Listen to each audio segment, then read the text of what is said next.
Hello everyone. आज हम class 10th का एक चैप्टर है कोऑर्डिनेट ज्योमेट्री, उसके बारे में चर्चा करेंगे और देखेंगे इस चैप्टर में थ्योरेटिकली क्या क्या है। और दो चीज़ें पर्टिकुलरली हमें पढ़नी है इसमें, एक डिस्टेंस फार्मूला है और एक सेक्शन फार्मूला है। उसी से रिलेटेड क्वेश्चन आते हैं, किस तरीके के आते हैं वो भी मैं बताऊंगा। तो चलिए देखते हैं एक बार। सबसे पहले हम बात करते हैं कि पॉइंट क्या होता है। तो पॉइंट हमेशा हमें ऑर्डर्ड पेयर में मिलता है, that is X comma Y की फॉर्म में। ठीक है, अब ये जो एक्स जो है एक्स कोऑर्डिनेट, इसको बोलते हैं हम एक्स कोऑर्डिनेट और दूसरा नाम है इसका एब्सिसा, राइट। और ये जो y है इसको बोलते हैं हम y कोऑर्डिनेट या फिर ऑर्डिनेट। ठीक है, और ये हमेशा हमें किस फॉर्म में मिलेगा, x कॉमा वाई की फॉर्म में ही मिलेगा। एग्जांपल के तौर पे जैसे यहाँ पे लिखा है 2,3, तो ये 2 जो हमारा ये x है और ये जो 3 है ये हमारा y है, तो ये हमेशा x कॉमा वाई की फॉर्म में ही मिलेगा। ठीक है, बस इसमें इतना ही। ठीक है, अब देखिए डिस्टेंस फॉर्मूला की बात करें तो डिस्टेंस फॉर्मूला क्या बोलता है डिस्टेंस फॉर्मूला ये बोलता है कि कोई पॉइंट है, मान लीजिए ये a पॉइंट है, ये b पॉइंट है। ठीक है, अगर ये a पॉइंट ये b पॉइंट है तो इन दोनों के बीच में जो डिस्टेंस है, राइट, ए से बी के बीच में जो डिस्टेंस है, तो मान लेते हैं हम ए पॉइंट के कोई कोऑर्डिनेट होंगे x1 y1 और बी पॉइंट के कोई कोऑर्डिनेट होंगे x2 y2। ठीक है, ये हम मैप कर सकते हैं आराम से ना, इजीली। ठीक है, चलिए x1 y1 और x2 y2। तो हम जो ए बी डिस्टेंस है ये कैसे निकालेंगे, राइट, यही हम पे चर्चा करते हैं कि ए बी डिस्टेंस जो है ए से बी पॉइंट तक की डिस्टेंस है वो कैसे निकालेंगे। तो जो ए बी डिस्टेंस का स्क्वायर होता है वो बराबर होता है किसके, x2 माइनस x1 का whole square plus y2 minus y1 का होल स्क्वायर। मतलब x2 माइनस x1 का whole square minus y2 minus y1 का होल स्क्वायर इक्वल टू इस डिस्टेंस का स्क्वायर। और अगर मुझे a भी निकालना है तो क्या होगा, इसके अंदर बस अंडर रूट आ जाएगा, क्योंकि रूट इधर शिफ्ट होगा तो स्क्वायर रूट बन जाएगा, इसलिए। ठीक है, तो इस तरीके से फॉर्मूले का हम काम में लेंगे। अच्छा, कोई फर्क नहीं पड़ता मैं x1 माइनस x2 करूँ या y2 माइनस y1 करूँ या y1 माइनस y2 करूँ, क्यों, क्योंकि इसके ऊपर स्क्वायर लगा है।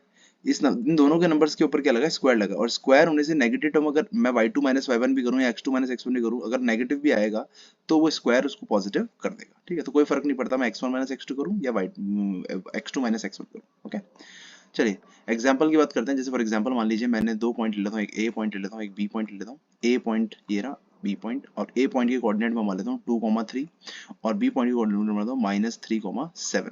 ओके, ये दो हमारे पास पॉइंट है। ठीक है, अब मुझे ए बी डिस्टेंस निकालना है। तो मुझे पता है ए बी का स्क्वायर किसके बराबर होगा बेटा, x2 minus x1, that is -3 minus -2। ये हमारा x1 y1 है, ये हमारा x2 और y2 है। ठीक है, थ्री माइनस टू का होल स्क्वायर प्लस लगता है, फिर y2 हमारा है 7 माइनस 3 का होल स्क्वायर। ओके, तो यहाँ पे ये -3 -2 होगा -5 का होल स्क्वायर प्लस 7 -3 होगा कितना, 4। ओके, 4 का स्क्वायर। अच्छा, -5 का स्क्वायर कितना होगा 25 और 4 का स्क्वायर होगा 16, तो ये कितना हो गया 20 और 30, 30 और 41। ठीक है, 25 प्लस 16 कितना होता है 41। ओके, चलो 41, तो A B square equal to आ गया 41। तो ए बी किसके बराबर होगा बेटा, अंडर रूट 41। तो ये हमारा ए बी की डिस्टेंस आ गई है। ओके, चलिए आगे चलते हैं। सेक्शन फॉर्मूला देखो, डिस्टेंस फॉर्मूला इतना ही है। ठीक है, डिस्टेंस फॉर्मूला दो पॉइंट्स के बीच का डिस्टेंस निकालना है। अब क्वेश्चन कैसे आएगा उसके बाद में चर्चा करेंगे, पहले दूसरा कॉन्सेप्ट देखिए, that is section formula. Section formula क्या बोलता है, सेक्शन फॉर्मूला ये कहता है, जैसे मान लीजिए मैं दो शेप्स बना लेता हूँ, एक लाइन ये है और एक लाइन ये है। ओके, अब देखिए जैसे मान लीजिए कोई पॉइंट ए है और ये कोई पॉइंट बी है, और इस पॉइंट के कोऑर्डिनेट है मान लीजिए x1 y1 और इस पॉइंट के कोऑर्डिनेट है x2 y2। ओके, और ये पॉइंट है कोई P पॉइंट। इस P पॉइंट के कोऑर्डिनेट है x, y। इस P पॉइंट ने क्या करा, इस पूरी लाइन को, ये जो AB लाइन है, इसको ना m/n में डिवाइड कर दिया। m/n में मतलब मान लीजिए ये 5 सेंटीमीटर की लाइन है, फॉर एग्जांपल अंदर 5 सेंटीमीटर की लाइन है, तो एक ऐसा पॉइंट है जिसने इसको क्या करा, यहाँ पे 3 और यहाँ पे 2, मतलब 3:2 में डिवाइड कर दिया।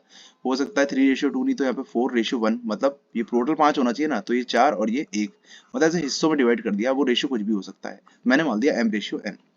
तो सेक्शन फॉर्मूला में ये जो पॉइंट है, ये जो बीच वाला पॉइंट है, ये पॉइंट जो इस पर्टिकुलर ए बी लाइन को m/n में डिवाइड कर रहा है, तो मैं इस पॉइंट के कोऑर्डिनेट निकालने हैं मुझे। अब वो कैसे निकालते हैं वही अपन देखेंगे। देखिए, तो x, ये इसका p पॉइंट का जो x कोऑर्डिनेट होगा, ये x, ये किसके बराबर होगा, देखिए ये m multiply by x2, m multiply by x2 plus n multiply by x1, n multiply by x1 upon m1 plus m2। ठीक है, अब y की बात करें, y कैसे निकालेंगे, ये इसी का सेंटर वाला y पॉइंट, ये कैसे निकालेंगे, m into Y two, m into Y two, और ऐसी n into Y one, n into Y one upon M one plus M two, right. तो इस तरीके से हम x और y निकाल सकते हैं। अब इसको अगर ऑर्डर्ड पेयर में लिखें तो कैसे लिखेंगे, देखिए ऐसे लिखेंगे कि x कॉमा y जो होगा वो किसके बराबर होगा, mx2 plus nx1 upon m1 plus m2 plus comma my2 plus ny1 upon m1 plus m2, ये होगा। तो इस तरीके से मैं ऑर्डर्ड पेयर में लिख सकता हूँ। ओके, इस तरीके से मैं ऑर्डर्ड पेयर में लिख सकता हूँ। ओके, चलिए देखिए, अब इसका एक स्पेशल केस होता है। स्पेशल केस ये होता है अगर इस फॉर्मूले में मान लीजिए मैंने से माना ये लाइन है, ये ए बी लाइन है, और एक ऐसा पॉइंट है जो इसको मिड पॉइंट पे कट कर रहा है, मतलब डिवाइड कैसे करेगा, 1:1 में। भाई मिड पॉइंट है, मान लो ये पूरा 6 है तो 3:3:3 मतलब 1:1 में डिवाइड कर देगा।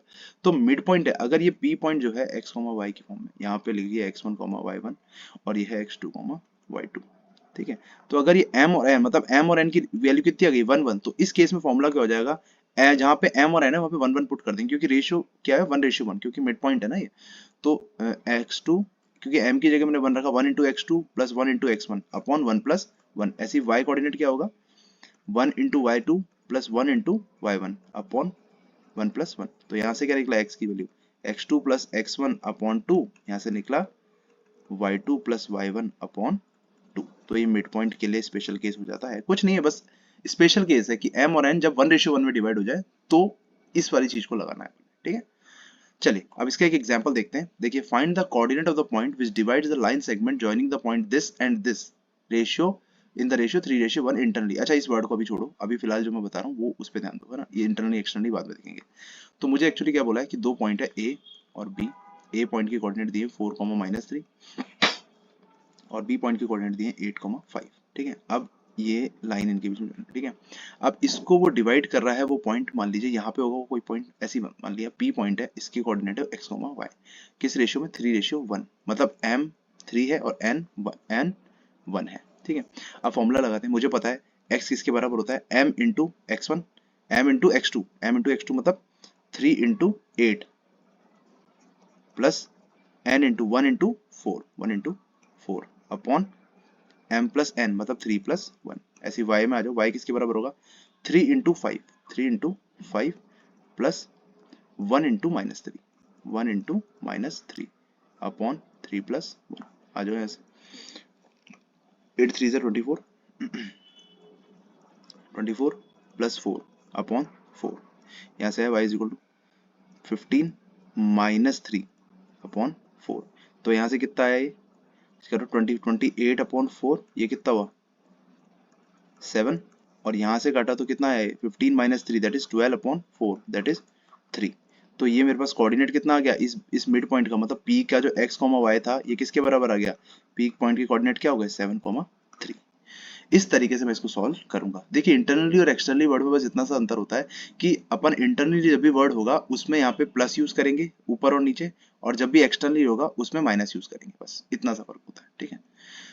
चलिए अब ये देखिए, ये इंपॉर्टेंट चीज है, है ना, कि अगर मुझे एक ट्राइंगल है, उसके कोऑर्डिनेट दिए हैं, जैसे मान लीजिए ये ए पॉइंट है, ये बी पॉइंट है और ये सी पॉइंट है। ए के कोऑर्डिनेट दिए हैं x1, y1, बी के दिए हैं x2, y2 और सी पॉइंट के कोऑर्डिनेट x3, y3। अब मेरे को इस ट्राइंगल को अलग अलग टाइप्स के ट्राइंगल प्रूफ करने हो जैसे, तो मैं कैसे करूं। देखिए, अगर मुझे अलग अलग टाइप के ट्राइंगल्स प्रूफ करने होंगे तो मैं कैसे करूंगा। ओके, देखिए सबसे पहले क्या बोला है, स्केलिन ट्राइंगल अगर प्रूफ करना है तो क्या करें, दिखा देंगे इसकी तीनों साइड की डिस्टेंस निकाल लेंगे, ए बी बी सी और ए सी निकालेंगे और दिखा देंगे कोई भी इक्वल नहीं है, तो स्केलिन। आइसोसेलेस करना होगा तो क्या दिखाएंगे कि दो साइड कोई इक्वल है, कोई दो साइड इक्वल है। आइसोसेलेस दिखाने के लिए कोई दो साइड इक्वल दिखा देंगे, जैसे मान लीजिए A B is equal to B C आ गई तो तीसरी वाली अनइक्वल हो गई। इक्विलेटरल ट्राइंगल में क्या दिखाएंगे, तीनों साइड के डिस्टेंसेस निकाल के दिखा देंगे कि बराबर है। तो ये डिस्टेंस फॉर्मूले के कॉन्सेप्ट है। अब राइट एंगल ट्राइंगल देखो, ये बहुत इंपॉर्टेंट, इससे रिलेटेड बहुत क्वेश्चन है। राइट एंगल अगर प्रूफ करना है तो मैं दिखाऊंगा कि किसी एक साइड का स्क्वायर बाकी दो साइड के स्क्वायर के सम के बराबर है, क्योंकि राइट एंगल ट्राइंगल है तो उसमें पाइथागोरस यूज होगी, ठीक है। तो ये दिखा दें, और डिस्टेंसेस से निकल जाएगा आराम से, किसी साइड का स्क्वायर इक्वल टू बाकी दो साइड्स के सम के स्क्वायर हुआ तो ट्राइंगल डेफिनेट सी बात है राइट एंगल ट्राइंगल होगा। ओके, चलिए आगे देखिए। हाँ, अगर क्वाड्रिलेटरल आए, अगर स्क्वायर प्रूफ करना है किसी को, स्क्वायर प्रूफ करने की स्क्वायर की प्रॉपर्टी क्या होती है भैया, इसकी चारों साइड बराबर होगी और इसके डायगोनल भी इक्वल होंगे। अगर चारों साइड बराबर और डायगोनल इक्वल है तो डेफिनेट सी बात है स्क्वायर ही होगा। रोम्बस की बात करते हैं, रोम्बस और स्क्वायर में बस इतना सा ही फर्क होता है, रोम्बस की सारी साइड्स इक्वल होती हैं बट उसके डायगोनल्स बराबर नहीं होते। रोम्बस बट नॉट स्क्वायर, देखिए ये इसी की बात करिए, four sides are equal but diagonals are not equal. Rectangle में क्या है, रेक्टेंगल कोई दिक्कत नहीं, आप डायगोनल्स इक्वल कर दो और अपोजिट साइड्स को इक्वल दिखा दो। पैरेललोग्राम प्रूफ करना है, अपोजिट साइड्स इक्वल दिखा दो, ये तो थ्योरम ही थी ना पैरेललोग्राम प्रूफ करने की, कि अगर एक किसी क्वाड्रिलेटरल में अपोजिट साइड के दोनों पेयर बराबर है, मतलब this equal to this and this equal to this, तो वो पैरेललोग्राम हो जाएगा। रेक्टेंगल प्रूफ करना, पैरेललोग्राम करना है बट नॉट अ रेक्टेंगल, तो कोई दिक्कत नहीं, डायगोनल्स को इक्वल मत दिखाओ, अपोजिट साइड्स इक्वल दिखा दो, है ना। इस तरीके से हम इनके कॉन्सेप्ट, अच्छा इन सब में डिस्टेंस फॉर्मूला यूज होगा, इसमें कहीं भी सेक्शन फॉर्मूला नहीं होगा, डिस्टेंस के थ्रू हम बता देंगे कि कौन किसके इक्वल है, कौन किसके इक्वल है, और उसी से हमारे पर्टिकुलर जो टाइप के भी, अगर हमें क्वाड्रिलेटरल प्रूफ करने क्वाड्रिलेटरल प्रूफ हो जाएंगे, अगर ट्राइंगल्स प्रूफ करने तो ट्राइंगल्स प्रूफ करेंगे। ओके, चलिए थैंक यू। फिर अपन अगली क्लास में एग्जांपल करते हैं इसके। ओके।